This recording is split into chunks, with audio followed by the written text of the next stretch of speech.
Ya, Assalamualaikum warahmatullahi wabarakatuh. Baik, ini adalah kuliah imunokimia ya, eh, untuk bagian dari teknik pengujian imunokimia. Jadi setelah kita sebelumnya belajar mengenai dasar-dasar imunokimia, pada sesi akhir dari kuliah ini kita akan belajar mengenai berbagai teknik pengujian imunokimia. Ini adalah pengantar bagi kegiatan PBL yang akan kita lakukan dalam 2 minggu ke depan. Jadi untuk ini kita akan belajar secara global mengenai teknik pengujian imunokimia. Selanjutnya para mahasiswa akan diberikan kasus PBL pada minggu ke-13 ya. Kemudian pada minggu ke-14 akan dibuatkan laporan dan presentasinya.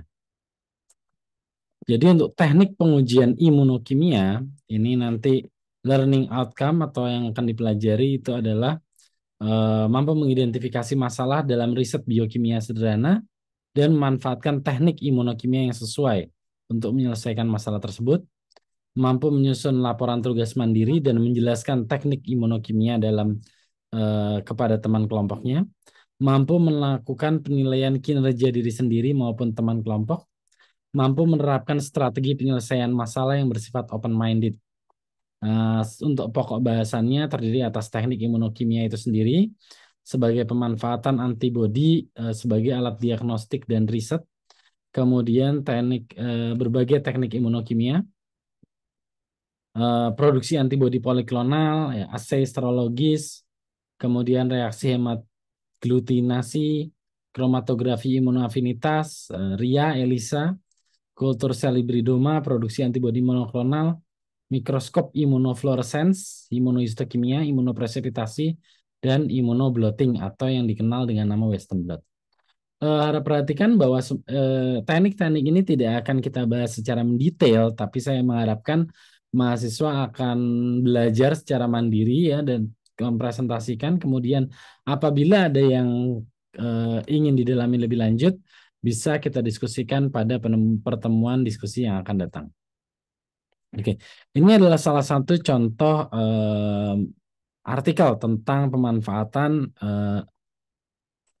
teknik imunokimia ya. Jadi di sini judulnya Detecting de novo Insulin Synthesis in Embryonic Stem Cell Derived Population. Jadi eh, sintesis itu ada dua ya, yaitu yang namanya de novo dan satu lagi adalah salvage. Ya, jadi kalau de novo itu mensintesis dari suatu molekul yang baru. Kalau salvage itu melakukan konversi molekul. Nah, ini berarti sintesis dari simple molekul, dari molekul yang sederhana. Nah, jadi di sini ada beberapa teknik yang menarik ya ini. Saya langsung saja in an attempt to address the latter ya dalam hal untuk mengatasi masalah di atas, we design a novel assay that can identify de novo insulin synthesis. Ya, kami mendesain teknik baru, ya, uji baru yang bisa mengidentifikasi sintesis insulin de novo. The method is based on metabolic labeling combined with a modified radioimmunoassay. Ya, metode ini berdasarkan labeling metabolit ya, dikombinasikan dengan radioimmunoassay. Oke. Jadi di sini ada dua kata kunci ya. Yang pertama metabolic labeling. Berarti memanfaatkan senyawa radioaktif ya yang dilabel terhadap suatu metabolit di dalam sistem tersebut. Dengan modified radioimmunoassay atau RIA, tadi sudah sempat disinggung ya, radioimmunoassay. Nah, ini membutuhkan pemahaman mengenai penanganan radio kimia ya.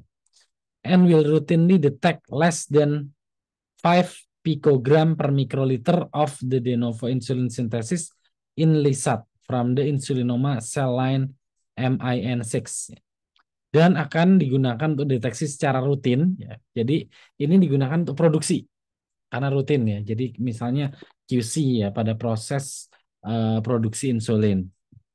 Dan limit deteksinya 5 pikrogram per mikroliter.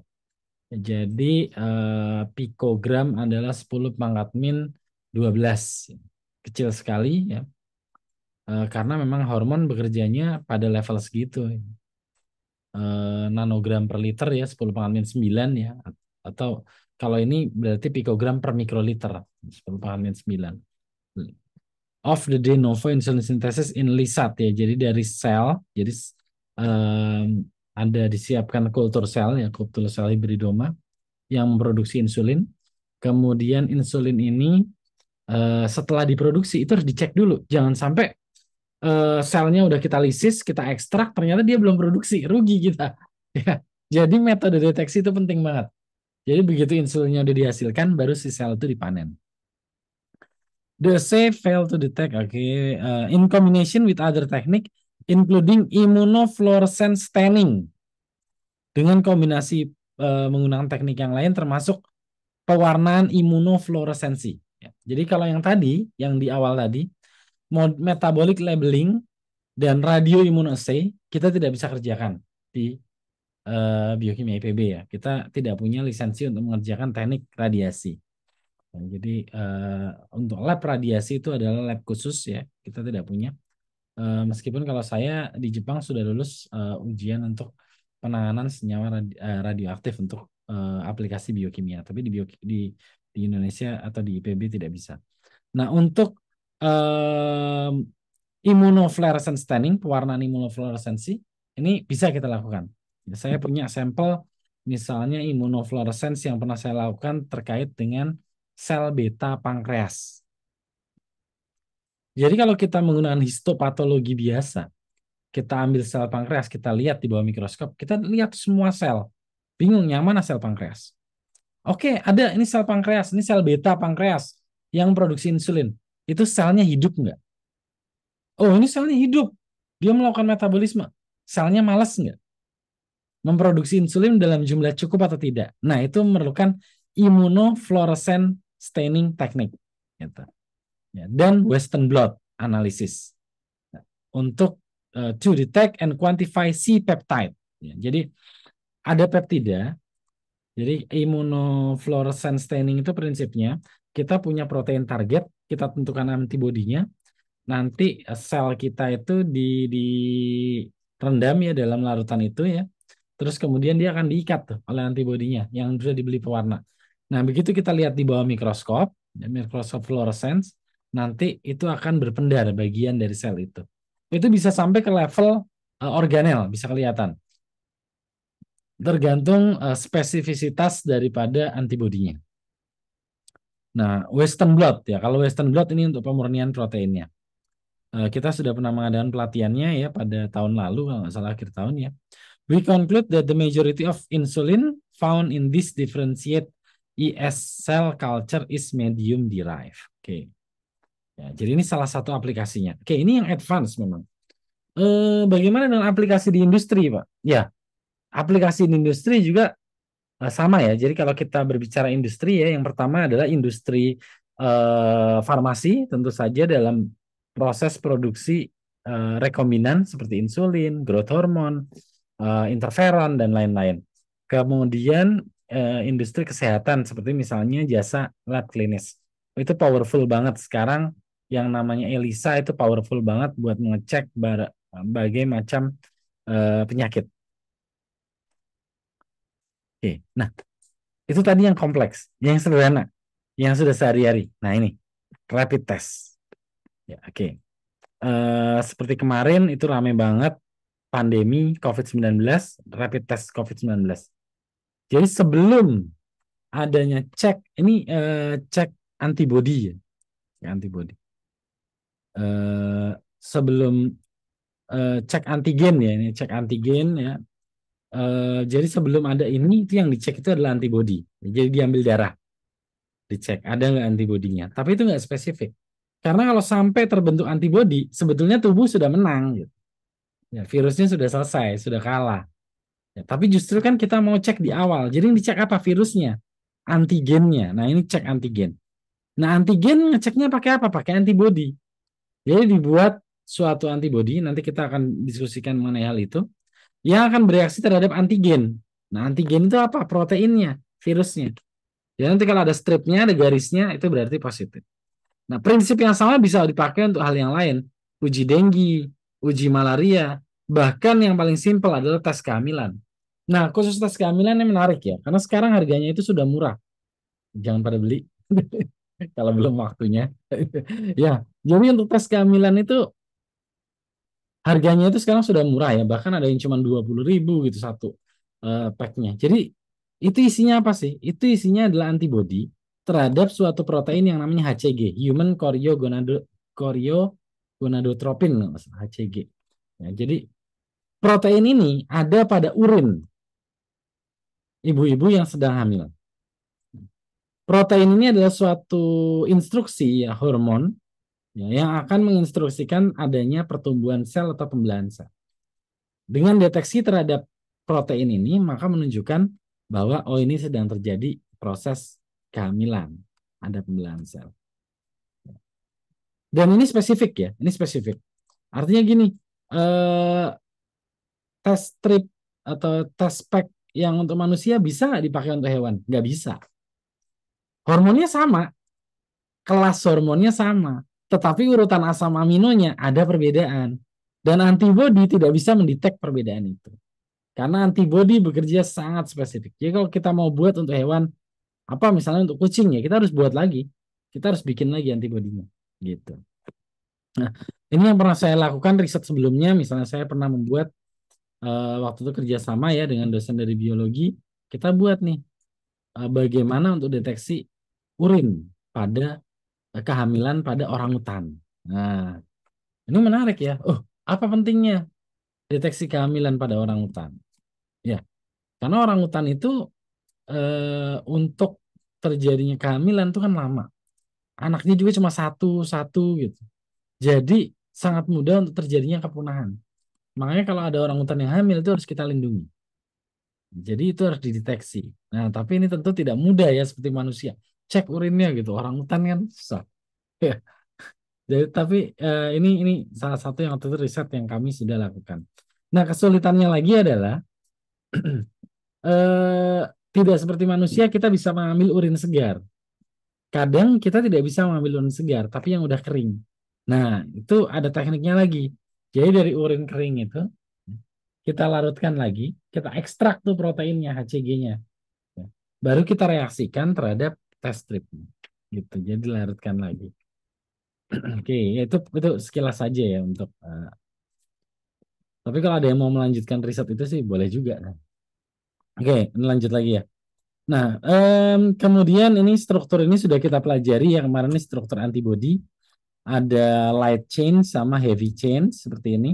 Dan di ujung daripada huruf Y ini adalah antigen binding site, tempat pengikatan antigen. Nah, interaksi antigen dan antibodi ini ya, memiliki sifat yang sangat spesifik dan kuat, yang menjadi dasar berbagai metode analisis. Jadi ada afinitas, aviditas, ya, jenis antibodi. Ingat lagi yang kemarin ada antibodi, ada apa saja jenisnya. Kemudian apakah dia monoklonal atau poliklonal. Ya, kalau masih tahap riset biasanya kita banyak yang buat poliklonal. Tapi kalau udah untuk produksi nanti sampai kepada yang monoklonal sehingga sensitivitas dan spesifisitasnya itu bagus. Nah, kemudian dalam suatu teknik juga kalau untuk pemurnian ada istilahnya imunopresipitasi. Apa itu imunopresipitasi? Presipitasi adalah pengendapan, imuno adalah yang memanfaatkan sistem imun. Nah, ini sebenarnya terjadi dalam tubuh kita. Jadi, virus dan bakteri itu bergerak bebas di dalam darah. Terutama bakteri. Bakteri punya sistem gerak. Virus juga, ya. Jadi, kalau virus dan bakteri itu nggak bergerak, oh gampang banget mereka. Mereka tuh ikut aliran darah, tinggal ditungguin sama sel darah putih. Lewat, tangkep. Tapi mereka bisa bergerak, mereka bisa menghindar. Nah, karena itu sel darah putih itu bisa mengejar. Gitu. Kalau sel darah merah enggak, sel darah merah ikut aliran darah aja, ikut aja. Tapi kalau sel darah putih, virus begitu gerak. Nah itu dia bagaimana menghambat pergerakannya, itu adalah molekul yang namanya antibodi. Jadi diikat oleh antibodi, dia menjadi berat. Nah kalau sudah berat, dia lebih lambat, dan antibodi ini bisa dikenali oleh sel. Ingat sel apa yang kemarin sudah dibahas ya? sel yang nanti akan fagositosis daripada benda-benda asing ini, virus atau bakteri.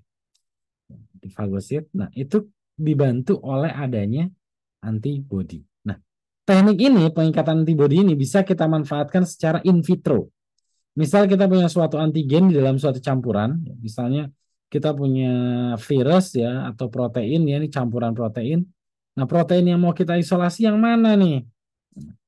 Ada teknik mungkin di mata kuliah yang lain sudah belajar namanya kromatografi afinitas ya, itu pakai antibodi. Jadi siapkan kolom dengan antibodi, nanti larutannya dilewatin ke situ, nanti sampelnya akan tertahan tuh.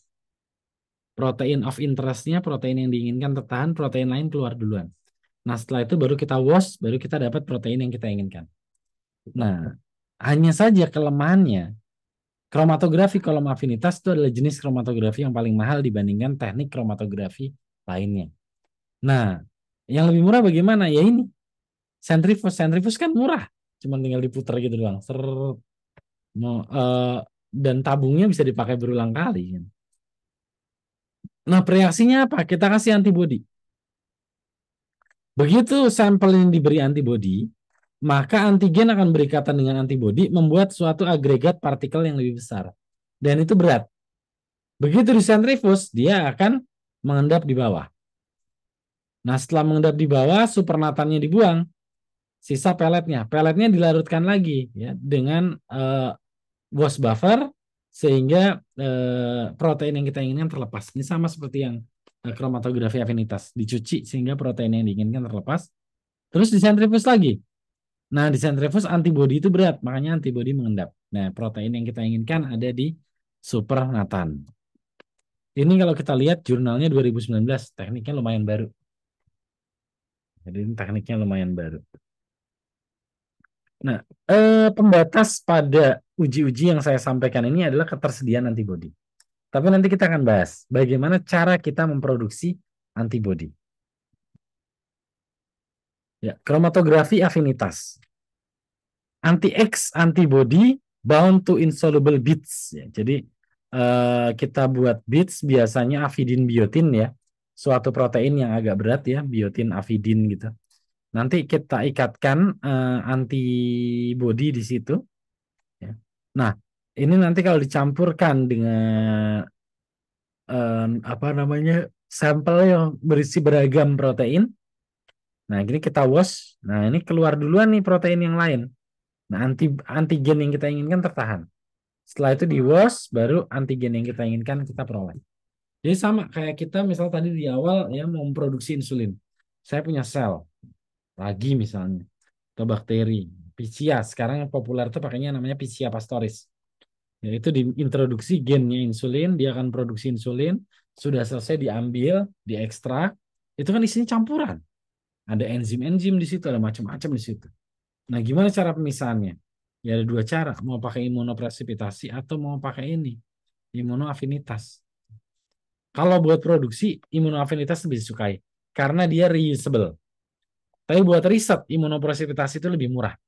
Jadi itu pembagiannya untuk teknik imunoafinitas ini. Ya, jadi di industri nanti dituang ya dia lewat kolom gitu ya. Nah itu eh, protein yang tidak diinginkan keluar duluan, protein yang diinginkan keluar belakangan. Nah itu teknik afinitas ya. Jadi ada imunopresipitasi dan kromatografi afinitas. Nah teknik yang selanjutnya namanya ELISA. Nah, ini cantik namanya ya. Enzyme link immunosorbent C. Jadi uji yang berbasis imuno yang terikat pada suatu enzim. Nah, ada kata-kata imuno di sini. Imuno ini menjamin spesifisitas dari uji. Jadi error readingnya, pembacaan errornya kecil. Nah, ada kata-kata enzyme link. Kenapa sih perlu enzyme link? Beberapa bahan dengan konsentrasi yang sangat kecil. Tadi saya bilang hormon itu konsentrasinya 10 pangkat 9 sampai 10 pangkat min 12 molar dalam darah. Dengan konsentrasi kecil gitu, teknik uji yang lain nggak bisa. Kolorimetri, spektro nggak bisa.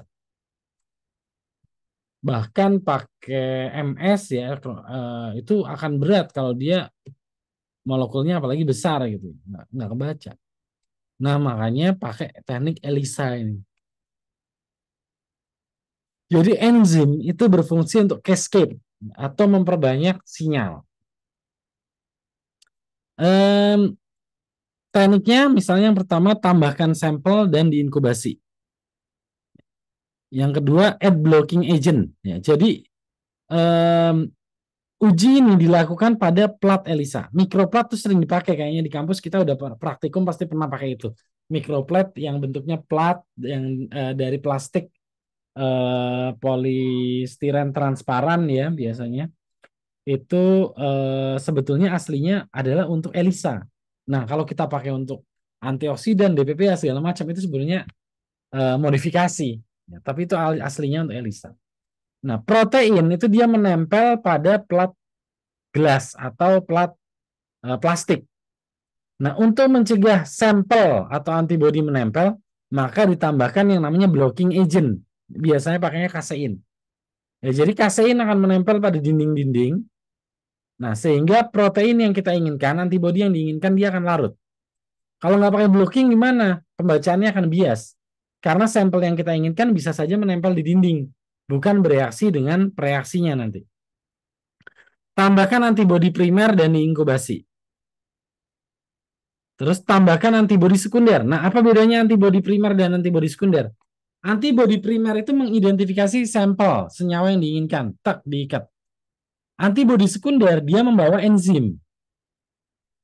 Jadi dia membawa enzim. Nah, setelah itu tambahkan substrat kolorimetri. Jadi suatu substrat yang akan mengalami perubahan warna. Nah, setelah itu diukurlah warna yang terbentuk, absorbansnya. Nah, itu prinsip dari ELISA. Aplikasinya untuk apa aja? Banyak banget. Banyak banget ya. Yang pernah saya kerjakan misalnya mengukur TGF ya. TGF itu adalah thrombocyte growth factor. PDGF, platelet derived growth factor.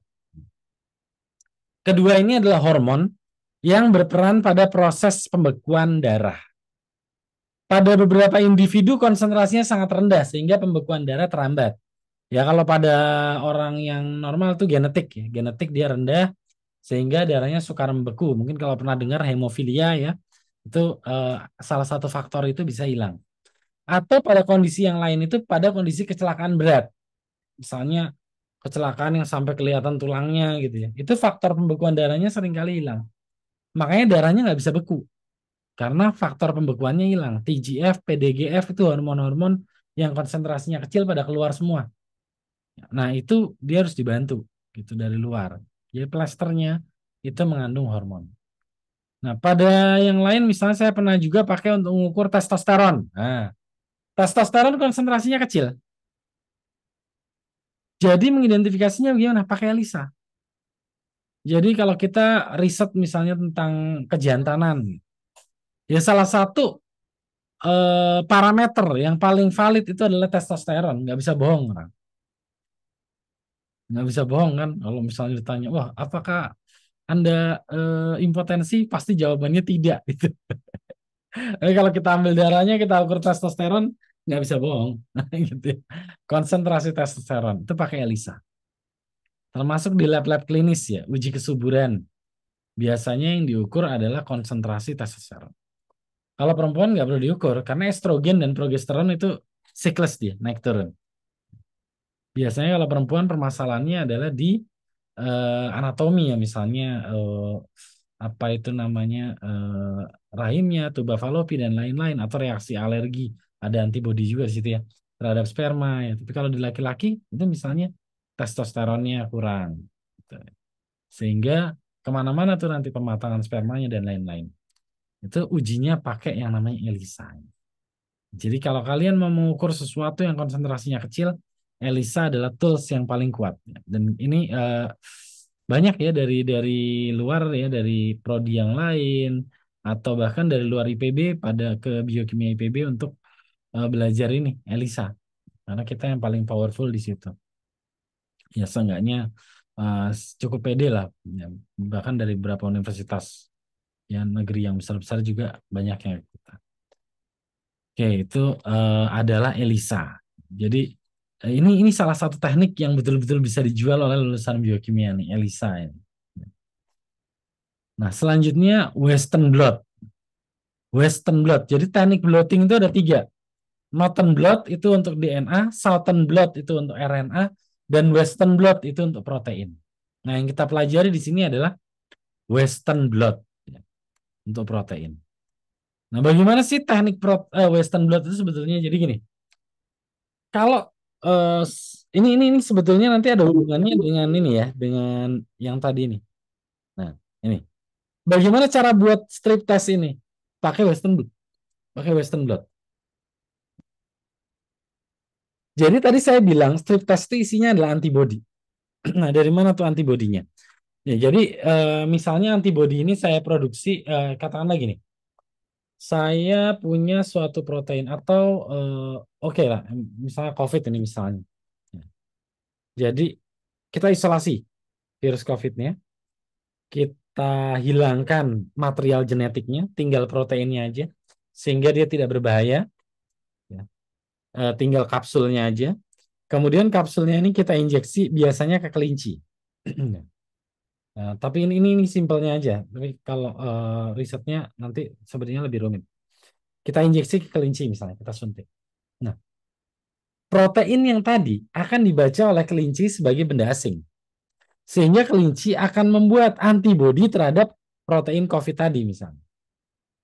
Atau tes kehamilan. Kita suntik HCG kelinci. Dia bikin. Nah, setelah beberapa waktu, biasanya 2 bulan, 3 bulan kayaknya.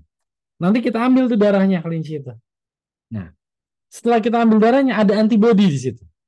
Nah, antibodinya ini kita murnikan pakai teknik yang namanya elektroforesis. SDS page, SDS polyacrylamide gel elektroforesis. Ini semua alatnya ada ya di biokimia. Jadi ini kita, nah terus kita akan memperoleh protein yang berbeda-beda. Kan darah protein banyak banget. Nah, setelah kita dapat protein yang berbeda-beda, ini kita cek nih nanti. Kita cek mana protein yang diinginkan. Nah, begitu kita dapat protein yang diinginkan, itu kita pindahkan dia ke kertas atau membran nitroselulosa. Ya, jadi dia diklip gini, di press, ini kan di gel, dia akan pindah karena adanya aliran listrik ke membran ini. Membran ini biasanya kertas, semacam kertas dan nitroselulosa. Nah, nanti antibodinya itu pindah. Nah, setelah pindah tuh dia kan lembaran-lembaran kertas gitu digunting-gunting. Digunting nanti dimasukkan ke sini. Ke yang tadi nah kayak ke sini nih. Nah, ini dimasukin ke sini. Nanti kalau ada antigen dia bereaksi. Ya prinsipnya begitu. Secara teori begitu ya. Jadi itu isinya kertas nitroselulosa yang mengandung antibodi. Nah, untuk tahap awal sih dia diwarnai dulu untuk kita mencari protein yang of interest-nya. Nah, apa bedanya gel dan selain itu juga teknik Western blot ini bisa digunakan untuk dokumentasi. Misalnya kita punya suatu protein yang mau kita dokumentasikan, kita bisa pakai Western blot. Nanti kita akan simpan bisa lama. Kalau gel itu nggak bisa disimpan. Gel kalau disimpan lama-lama dia kering, pecah. Tapi kalau udah kertas, kertas ini bisa disimpan. Nah, apalagi kalau ini seperti ini tekniknya, jadi dia di blotting, terus dia di label pakai antibody. Ya antibodinya nanti ditaruh di dalam ruang gelap ya, ditembak pakai sinar X, itu nanti bisa berpendar. Fluoresensi atau sinar X berpendar nih. Dan itu sampai kapanpun masih kelihatan. Jadi kita bisa simpan untuk waktu yang lama. Itu keunggulan daripada Western blot. Oke, nah selanjutnya ada lagi teknik yang namanya imunositokimia. Ya, pada mikroskop imunofluoresensi. Nah, ini saya tadi cerita ya, saya pernah melakukan teknik ini untuk pankreas. Kalau ada yang mau lihat, saya harus cari dulu sih, ada saya preparatnya itu ada. Selain itu saya juga pernah melakukan misalnya pada sel ragi. Jadi sel ragi yang kita beli perlakuan ya untuk uji anti aging. Ya, jadi suatu sel itu bisa aging tua kalau sel itu metabolismenya menjadi lambat. Nah, metabolisme itu apa sih? Ya kan gitu ya. Metabolisme adalah proses pembentukan energi dalam sel. Siapa yang bertanggung jawab untuk itu? Mitokondria. Jadi apa yang kita amati? Mitokondrianya. Jadi kita kasih antibodi yang spesifik ikat mitokondria dan dia memberikan warna. Biasanya nanti kemarin saya pakainya warnanya pakai rodamin. Ya, jadi mitokondrianya berpendar warna merah. Mitokondria yang merah terang itu berarti mitokondrianya aktif. Bukan cuma hidup, dia aktif. Aktif Mas. Nah, itu berarti selnya masih muda. Tapi kalau mitokondrianya pudar itu malas selnya, ya mager gitu ya. Nah, itu bisa mengalami early aging ya, penuaan dini. Oke, ini yang lebih canggih lagi, dia pakai pewarnaannya lebih dari satu ya. Jadi dia pakai antibodi yang berbeda untuk kromatin, aktin, dan tubulin atau protein-protein eh, sitoskeleton pada suatu sel. Jadi dia pewarnaan sitoskeleton. Ini lebih canggih lagi. Ya, kemarin saya pakainya satu warna aja, mitokondria. Oke. Nah, ini adalah kasus PBL ya yang merupakan tugas ya pada pertemuan ini. Jadi Bapak AZ ini 40 tahun, domisili Tangerang, merupakan seorang pengusaha yang sering bepergian ke seluruh wilayah Indonesia. Beberapa waktu lalu Bapak AZ baru tiba dari Kabupaten BN. BN ini singkatan apa ya? Papua. Setelah 10 hari mengurus usaha di daerah itu. Setiba di rumah, beliau merasakan beberapa keluhan, yaitu menggigil, demam, dan sakit kepala. Lalu berkeringat dan lemas sebelum akhirnya suhu tubuhnya normal. Salah seorang rekannya menganjurkan agar periksa ke dokter setelah membaca tajuk berita pada salah satu koran nasional, yaitu tren malaria di Indonesia meningkat. Ini wilayah kategori endemis tinggi. Biasanya di Indonesia Timur banyak malaria. Kalau di Indonesia Barat demam berdarah. So, ya, ya intinya kita harus hati-hati. Berdasarkan gejala Bapak AZ, dokter sementara menyimpulkan bahwa Bapak AZ mungkin mengalami malaria. Namun perlu dilakukan uji lab untuk memastikannya. Di rumah sakit tersedia 2 uji untuk diagnosis malaria, yaitu RDT, Rapid Diagnostic Test, dan ELISA Kit. Nah, sebagai sarjana biokimia, mana jenis uji yang disarankan untuk Bapak AZ? Mengapa? Adakah alternatif pengujian lain yang lebih baik dibandingkan 2 uji tersebut? Adakah? Sebenarnya kalau mahasiswa biokimia harusnya jawab ada gitu. Ya oke. Ya ini sebagai pancingan saja ya, silakan cari bahan gitu. Nanti kita akan diskusikan pada pertemuan yang akan datang. Cari bahan untuk membaca untuk menjawab diskusi. Oke, mungkin itu yang bisa saya sampaikan ya. Eh, Berikut sedikit tambahan mengenai teknik ELISA. Jadi ELISA itu ini keyword ya, tolong ini dipelajari juga. ELISA itu dibagi menjadi berdasarkan interaksi antara antigen dengan antibodinya, ada yang direct dan indirect ya. Kemudian berdasarkan jumlah antibodi yang digunakan, ada yang biasa ya, ada yang sandwich. Sandwich ELISA. Nah, mana yang sering dipakai? Um, untuk hasil ya, untuk hasil itu yang paling bagus itu pakainya sandwich. Karena ini lebih akurat ya, lebih spesifik. Tapi kalau dari paling murah ya tentu yang direct, yang biasa yang paling murah kalau untuk development method. Ya, jadi kalau ada paling simpel pakai yang ini, direct sandwich itu paling simpel. Paling simpel dan paling bagus maksudnya. Nah, kemudian ini beberapa gambar blotting ya. Jadi kalau Western blot itu masih smear kayak gini ya, berantakan. Tapi kalau udah di immunoblot kita akan dapat hasil yang lebih bagus. Karena nanti kita pakai antibodi yang lebih spesifik untuk target proteinnya.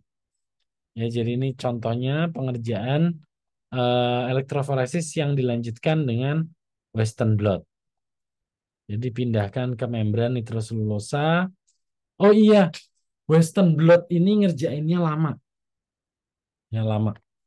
Eh, dia harus diklip ya lama gitu bisa 2 malam ya, bisa 2 malam gitu ya, bisa ya, 6 jam sampai 2 malam. Case by case. Em, Kemungkinan saya ada bimbingan saya akan mengerjakan ini Western Blot untuk yang tahun ini terkait dengan untuk pengembangan metode uji kehalalan. Ya, jadi kita mau buat kit untuk standar kehalalan berbasis protein. Kenapa nggak berbasis DNA? Ya berbasis DNA itu paling bagus. Pasti akurat berbasis DNA. Tapi mahal. Gitu. Ya sama aja kayak antibody apa cek antibody. Cek antigen COVID sama cek PCR. Berapa kali lipatnya harganya? Iya. Antigen tuh pasti lebih murah daripada PCR. Gitu. Jadi cek DNA bisa, bisa banget, lebih akurat, tapi lebih mahal. Gitu. Dan satu lagi, uji DNA itu tidak mobile. Sampai sekarang itu nggak bisa mobile. Harus dilakukan di laboratorium yang terstandar. Teknisinya juga nggak bisa sembarangan. Tapi kalau uji berbasis protein, oh orang di training sebentar udah bisa, gampang. Cek kehamilan nggak perlu di training, tinggal baca cara penggunaan, masukin urin selesai. Nah kalau ini kita bisa lakukan, ya, cek kehalalan ini, apalagi kita bisa jual kitnya ke masyarakat misalnya. Jadi nanti orang jajan, ah saya cek dulu, ah beli sate itu dicek dulu. Bisa, itu bisa jadi crowd ya, bisa jadi, wah ini berdasarkan cek ada kemungkinan mengandung babi ini misalnya, misalnya gitu ya. Tapi tentu ya kalau Pak protein tidak seakurat DNA, tapi seenggaknya itu kan bisa jadi indikator awal aja gitu. Nah ini produksi antibodi. Bagaimana sih produksi antibodi? Tadi saya udah cerita ya, biasanya pakai kelinci. Kenapa sih Pak pakai kelinci gitu ya? Kasihan nggak pakai yang lain gitu ya. Ya, karena kelinci itu apa ya? Paling ini rentan. Kelinci itu rentan sekali. Siapa yang suka pelihara kelinci pasti tahu. Kelinci itu penyakitnya banyak. Bahkan dia bisa ketularan penyakit kita. Gitu. Jadi dia apa namanya antibodinya nggak kecampur-campur yang lain. Kalau kita pakai tikus, tikus itu kan kuat dia. Terpapar virus macam-macam, dianya nggak sakit, kita yang sakit. Karena antibodinya banyak macam-macam. Jadi nanti pemurniannya susah. Terus kemudian kelinci itu jumlah darahnya cukup untuk dilakukan proses isolasi. Ya nggak terlalu dikit, nggak terlalu banyak. Produksi antibodi monoklonal. Nah, kalau udah monoklonal tuh biasanya kita harus pakai sel. Sehingga antibodi yang dihasilkan itu akan spesifik. Namanya sel hibridoma ya, hibridoma sel. Ini yang mengerjakan ini di biokimia banyak Bu Popi ini mengerjakan ini antibody ini produksinya. Kalau saya sih tukang make aja ya, karena teknik ya teknik teknik kita analisis identifikasi saya lebih banyak ke situ. Oke, nih kok nggak bisa di next. Oh baik, sepertinya ini sudah selesai bahannya terkait dengan produksi daripada antibodi ya. Jadi itu adalah teknik-teknik imunokimia yang ada di sekitar kita. Nah, beberapa yang perlu saya highlight tekniknya itu adalah yang pertama ELISA. ELISA sekarang sudah menjadi metode umum di lab klinis di rumah sakit. Banyak banget yang pakai ELISA. Jadi penguasaan terhadap ELISA itu buat lulusan biokimia penting banget. Nah, kemudian teknik Western blot itu biasanya adalah untuk digunakan untuk produksi. Ya, ini cukup di atasnya ya lebih advance. Dan yang paling advance itu yang tadi ya, kromatografi afinitas, imunopresipitasi, tapi itu biasanya di level riset. Nah, yang terakhir teknik radio immunoassay ya, itu tidak banyak dipopulerkan karena riset-riset terkait penggunaan radioaktif juga di Indonesia nggak banyak, lab yang berlisensi radioaktif itu nggak banyak, kita nggak boleh kerjain sembarangan kalau pakai radioaktif, makanya ini agak susah. Tapi kalau kalian di luar negeri, Ya, itu teknik radioimunokimia, radioimmunoassay itu merupakan teknik yang sering dipakai, powerful dia. Kenapa? Karena radiasi itu bisa dideteksi pada konsentrasi yang sangat kecil. Ya, yang spektro itu udah nggak bisa deteksi lagi. Radiasi masih bisa mendeteksi. Karena dia kecil, dia bisa kebaca. Tek, tek, tek, tek gitu pakai pencacah gigir. Oke, itu yang bisa saya sampaikan untuk pertemuan ini. Silakan kalau ada pertanyaan boleh diajukan di kolom chat maupun boleh disampaikan di grup WA dari mata kuliah. Atau bisa juga disampaikan pada forum diskusi yang pada minggu yang akan datang. Ya, silakan untuk bahan nanti akan saya upload di Google Classroom. Demikian saya tutup. Wassalamualaikum warahmatullahi wabarakatuh.